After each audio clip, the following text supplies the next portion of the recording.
Si jamais tu te demandes si je suis si pauvre que ça, qu'est-ce que je fous toute seule dans cette grande baraque comme une star du cinéma muet en décrépitude, je l'expliquerai tôt ou tard. Nice, nice, nice. Regardez-moi ça, le jardinier passé, il m'a tout tondu. Oh, trop bien.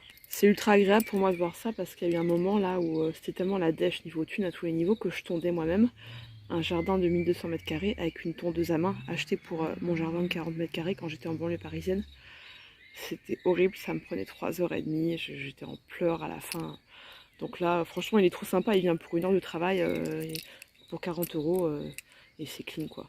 J'ai une sorte d'apaisement, de relâchement intérieur. Là, depuis la semaine dernière, en fait, il y a l'aide humaine de la PCH, la prestation de compensation de handicap, qui s'est mise en place. C'est-à-dire que concrètement, j'ai des auxiliaires de vie du CIAS, du Centre intercommunal d'action sociale, enfin d'un service prestataire, quoi, qui vient à la maison et qui m'aide. Ça s'appelle la PCH Soutien à l'autonomie. Ça existe depuis peu, en fait. C'est vraiment à destination des problèmes qui ont un handicap psy ou un trouble neurodéveloppemental comme l'autisme, pour les gens qui ont du mal au quotidien. Et ça fait toute la différence du monde. Et c'est là où je me rends compte qu'en fait, bah ouais, j'ai plein de problèmes psy, anxiété, dépression, tout ce que tu veux, mais en fait, ils sont pas constitutifs de l'autisme. C'est des dommages collatéraux du manque de compensation. Et j'ai plein de réflexions aussi sur le fait que toute ma vie, en réalité, ma famille compensait au max pour mes difficultés. Et je pense que, j'allais dire, on s'en rendait pas compte, eux peut-être, ils me le disaient pas, j'en sais rien, mais c'était juste notre fonctionnement habituel. On était habitués à fonctionner comme ça. Il y avait des choses que je savais pas faire moi-même. J'avais besoin de beaucoup d'aide. Notamment, mon père, il m'aidait pour les communications avec le monde extérieur, passer des coups de fil pour les trajets aussi, pour m'emmener à droite à gauche. Ma mère, c'était plus pour le côté physique, bricolage, ou quand j'en pouvais plus, j'arrivais plus à rien faire. J'étais en gros burn-out. Elle m'aidait pour le ménage. Elle venait chez moi passer un coup et tout. Et voilà, c'est une des choses qui ont fait que ça a été très difficile. C'était quasiment impossible de me sortir de cette relation là une fois que j'avais déménagé à 500 km de toute ma famille, tous mes amis. Bon, je vais pas rentrer dans les détails de cette dynamique aussi, mais bref, c'est un énorme soulagement d'avoir de l'aide à domicile. Donc je râle beaucoup sur le système et merci quand même que ça existe ça. Et merci pour ces gens. Ça fait un peu démago hein, de dire merci j'allais dire les petites gens, mais vous savez, moi je parle un peu cash quoi. C'est pas dans le sens oh c'est des métiers de merde, les auxiliaires de vie, pas du tout. C'est dans le sens où ils n'ont pas la considération que ont par exemple les augustes médecins qui, à mon avis, méritent pas forcément toujours autant de respect. Enfin, il y en a qui sont très bien. Hein. Je suis pas en train de cracher sur tous les médecins, mais je suis en train de remercier toutes les auxiliaires de vie et toutes les personnes qui sont pas assez payées, qui font un travail super dur et qui rendent un énorme service. C'est tout un trip aussi hein, d'accepter toute cette aide, de se rendre compte de sa réelle dépendance. Et puis il y a toujours ce côté, bon bah évidemment c'est très complexant et culpabilisant. Et puis tu te dis, mais merde quand même, j'ai un QI de, je sais plus c'est 124 ou 126, j'étais recalée du haut potentiel, à quelques points je suis borderline au potentiel. Je suis pas con quoi. Et pourtant au quotidien je m'en sors pas. Pour le coup ça ressemble, c'est bien le cliché... le cliché du génie Asperger, tu sais, genre t'es hyper doué pour ton domaine de prédilection et pour le reste t'es une merde. Ouais. Je vous montre ça avant de me coucher. Donc non seulement l'auxiliaire de vie a changé mes draps, la tâche qui me met en PLS à chaque fois, j'y arrive pas, je mets une demi-heure, je comprends rien, ça aussi je finis en pleurs des fois. Et en plus à la fin elle me dit oui je sais pas si j'ai tout bien remis comme il faut, parce que c'est vrai que j'ai un petit peu mes rituels et mes habitudes avec mes peluches, mes coussins et mes machins, non mais franchement, que cette femme soit bénie, c'est trop choupi, elle a étalé la couverture lestée, enfin c'est pas du tout ma manière habituelle mais c'est trop mignon. Trop bizarre de se dire que maintenant je suis devenue une de ces voisines bizarres dont on se demande ce qu'elle fout, qu'elle écoute de la musique trop fort en pyjama à 15h pendant que les gens normaux de mon âge sont soit, je sais pas, à la piscine avec leurs enfants ou au café ou au bar ou j'en sais pas, j'en sais pas comment on dit, avec leurs amis en train de boire des cocktails dehors. Et moi je suis là enfermée en train de raconter ma life sur Facebook, de faire des trucs créatifs ou j'en sais rien et je crois que c'est ça ma vie hein. Pour cette incarnation, c'est la même chose qu'il y a 10 ans, 20 ans, 30 ans. Ça va pas changer je pense à ce point. Tous les matins, Miku et moi, on a le même rituel. On se pose sur la terrasse, dans le transat, sur le jardin, avec les cahiers, les livres, le café. Et là, j'avoue que c'est le moment où je me dis « Ah, j'ai trop de chance d'être handicapée, j'ai trop de chance de pas travailler et tout. » Bon, après, c'est avant que le tumulte de la journée se mette en place et les divers dramas, mais le matin, c'est toujours un petit espace de tranquillité, de sécurité, surtout avant que j'ai consulté mes mails, ou ma boîte aux lettres, ou internet, tout ça, ça fait du bien. Je suis en route pour la salle de sport, donc je suis contente. Et j'étais en train de me faire toute une réflexion sur le sujet. Si jamais un jour j'en venais à gagner de l'argent grâce à YouTube ou autre. Hamdoulillah, Mazel Tov, si Dieu le veut, amen, tout ça, tout ça. Je pense qu'en fait je pourrais garder mon auto-entreprise telle qu'elle est et mon code APE qui est animatrice sportive, parce qu'au final je suis toujours animatrice, c'est un mot que j'aime bien, c'est mettre de l'âme quelque part, animer. Alors j'avais plein de réflexions sur le fait qu'il faut que moi, que je préserve et que je nourrisse ma flamme intérieure pour pouvoir vous passer un petit peu de moi, un petit peu de mon énergie, un petit peu de mes meilleures ressources. Donc ouais, animatrice je suis toujours, et sportive bah je suis toujours. La preuve, je suis en train d'aller à la salle de sport, donc voilà, je pense qu'en fait je vais garder mon auto-entreprise telle qu'elle est, puis après le reste c'est entre vos mains, faut me faire suffisamment de vues, tout ça, suffisamment d'abonnés, on y travaille hein. Je compte sur vous. Sauf si vous voulez que je reste à la hache, 1000 € par mois jusqu'à la fin de mes jours. C'est ça que vous voulez? Le plus mignon des mignons, des mignons, des mignons des chats. Le plus mignon des mignons, des mignons, des mignons des chats. Ça me rappelle quand la neuropsy m'avait dit oui, non mais si vous inventez des chansons pour votre chat, ça veut pas forcément dire que vous faites de l'écolalie. J'avais envie de lui répondre, le terme de chanson, je pense qu'il est un petit peu galvaudé dans ce contexte. La force de notre amour fait un peu flipper quand même. Je vous fais un petit message avant d'aller dormir. Un des objectifs de mon année 2025, c'était de désencombrer ma vie, mes affaires, en vue, dans l'espoir de déménager, quoi. Même si ça me paraissait très ambitieux comme tâche et presque impossible, c'était quand même un de mes espoirs, on va dire. Et le désencombrement numérique, ça en faisait partie, de trier mes fichiers sur mon ordinateur, sur mon téléphone, mais forcément, ça veut dire se confronter à ses souvenirs, à son passé. Et c'est ultra dur, et là notamment, je me retrouve à trier des vidéos de training de pôle qui datent d'il y a 3 ans, 4 ans, et des vidéos de mon studio. Et je me rends compte qu'au final, j'ai jamais vraiment pu exprimer ma tristesse de mettre fin à ce projet et de plus donner des cours de danse. En fait, j'avais l'impression que je pouvais pas ressentir la tristesse il y a tout ça, parce que ça aurait été comme dire non, c'était pas la bonne décision, je me suis trompée. Bon, déjà d'une part, c'était pas vraiment une décision, hein, j'ai pas eu le choix, j'étais hospitalisée, j'étais vraiment plus en état de donner des cours. Et puis je pense que ça me correspondait pas au final, c'était beaucoup trop fatigant pour moi. Et puis il y avait plein d'aspects qui me frustraient, qui me faisaient chier au quotidien, clairement. Et des fois je me dis, qu'est-ce que je donnerais pas pour juste pouvoir crier à nouveau 7, 8, hey!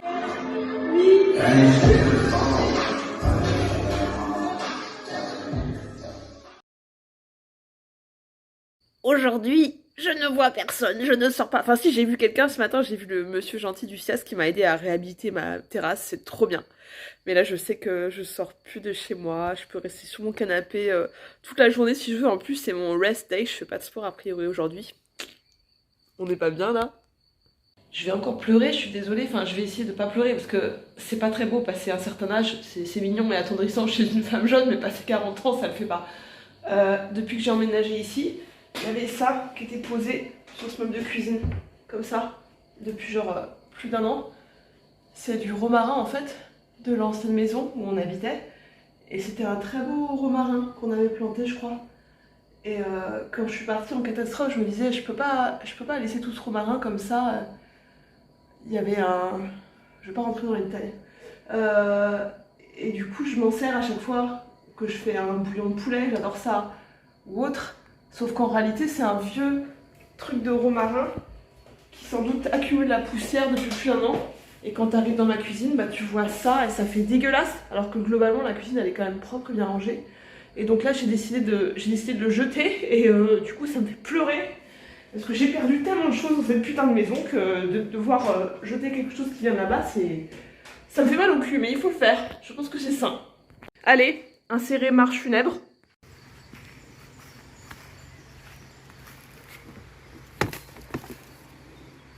Rest in peace, décompose in peace. C'était le petit bout, il reste le gros bout. Commence à avoir des toiles d'araignée, et des insectes morts. Mais je suis tarée d'avoir mis ça dans mon bouillon depuis 1 an.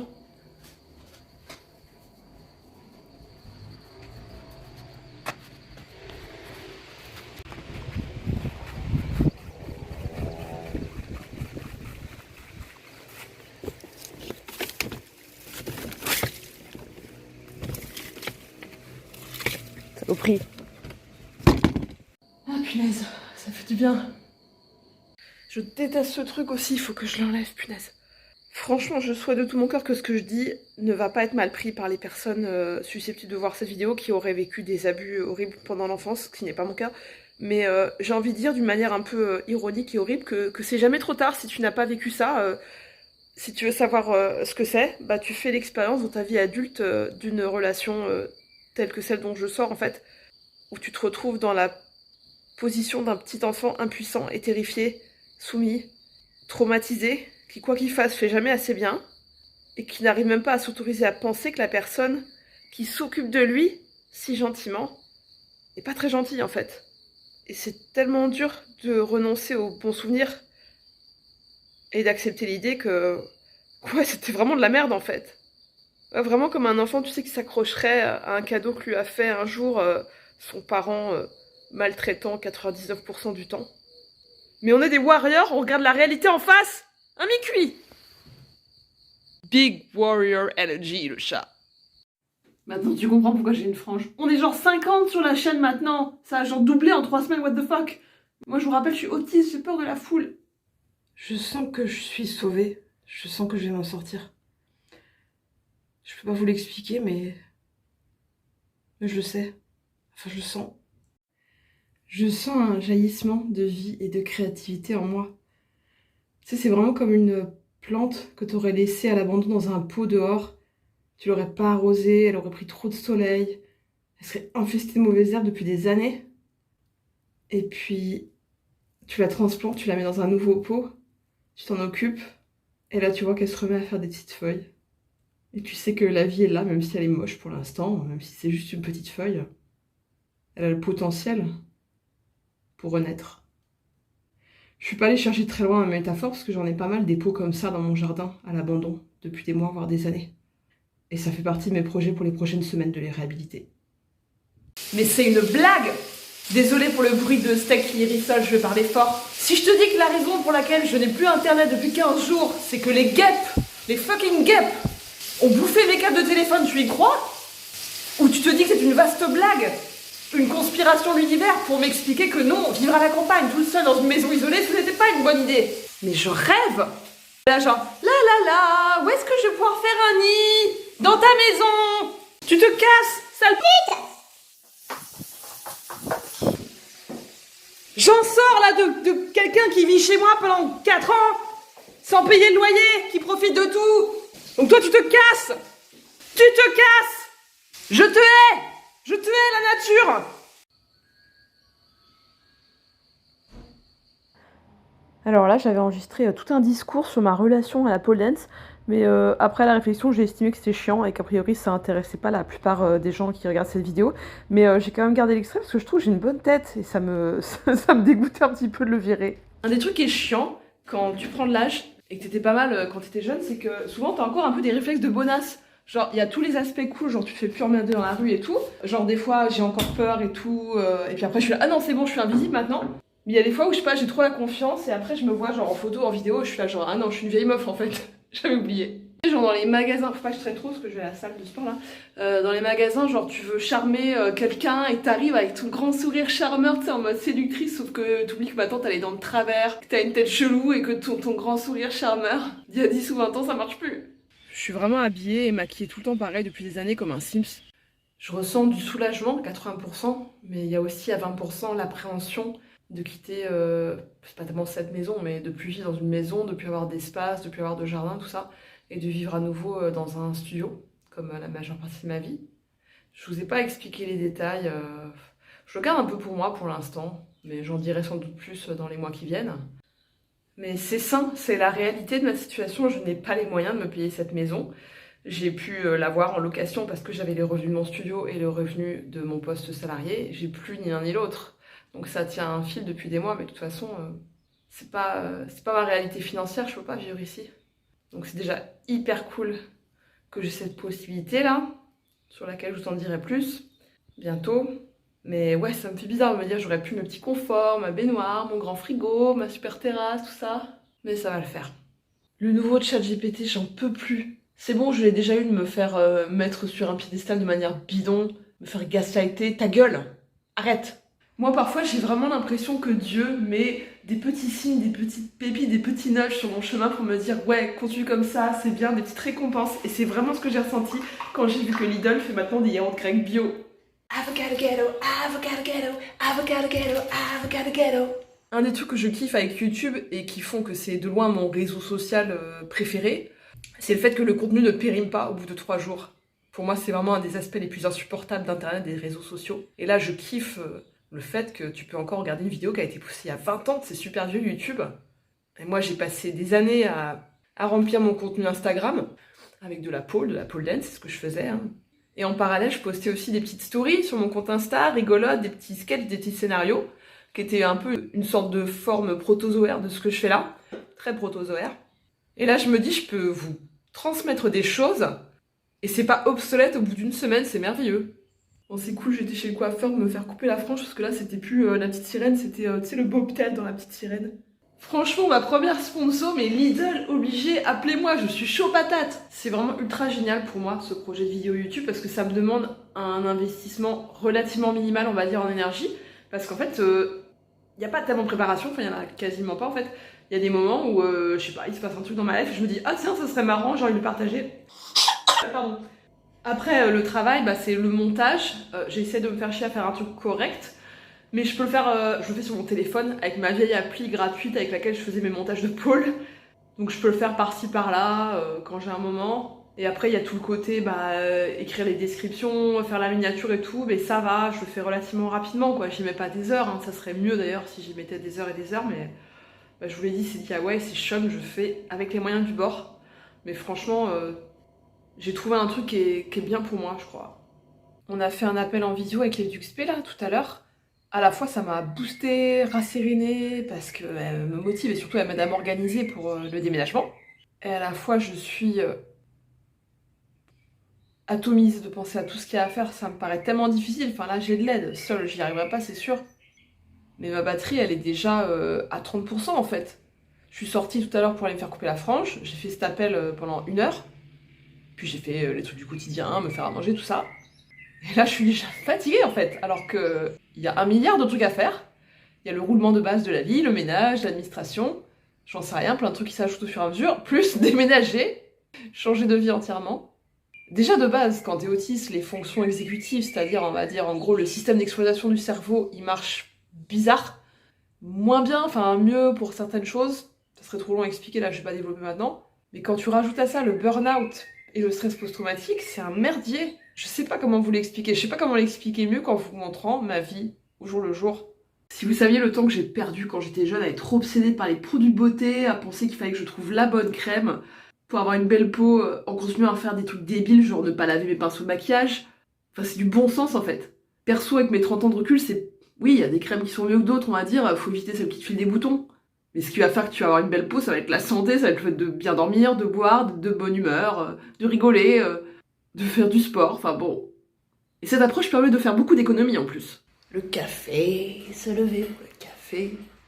Je pensais à un truc, on dit souvent quand tu vas voir des vidéos sur comment se faire des amis à l'âge adulte, car oui, je suis le genre de personne qui va voir ces vidéos, ils te disent souvent de faire une formation, de retourner à l'école, ce genre de choses. Et c'est vrai que les formations que j'ai fait il y a des années, là, les formations de Doris pour être prof de pôle et tout ça, j'ai rencontré des amis, enfin encore une fois, je sais pas si on peut dire des amis, mais des personnes avec qui j'ai noué des liens forts, il me semble, à l'époque, et avec qui on est toujours en contact quasiment 10 ans après, même si on s'est pas vu depuis des années, parfois pour certaines. Et là, certaines qui m'ont envoyé des messages tellement choupis, qui m'ont fait tellement bien, vous pouvez pas imaginer. Franchement, ne sous-estimez pas le pouvoir que ça peut avoir de me laisser un commentaire gentil, ou si vous n'avez pas envie de laisser de commentaire sur YouTube, de m'envoyer un petit message privé sur Insta ou quoi. Comme je disais à une amie, je sais que c'est une amie de 20 ans, mais elle est très loin, elle est dans un autre pays.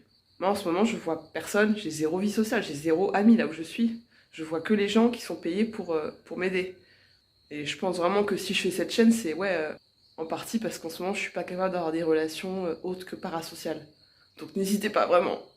Bon je pense que c'est une conclusion parfaite pour l'épisode de cette semaine. Pensez à liker si ça vous a plu, bande de bâtards. Et si ça vous a pas plu, vous pouvez m'agonir d'insultes, ça fera toujours monter l'algorithme. Portez-vous bien. Puissiez-vous être nourri de votre passé sans qu'il ne vous pèse au point de vous entraver ou quelque chose comme ça. Encore merci pour tous les commentaires, tous les encouragements et à très bientôt.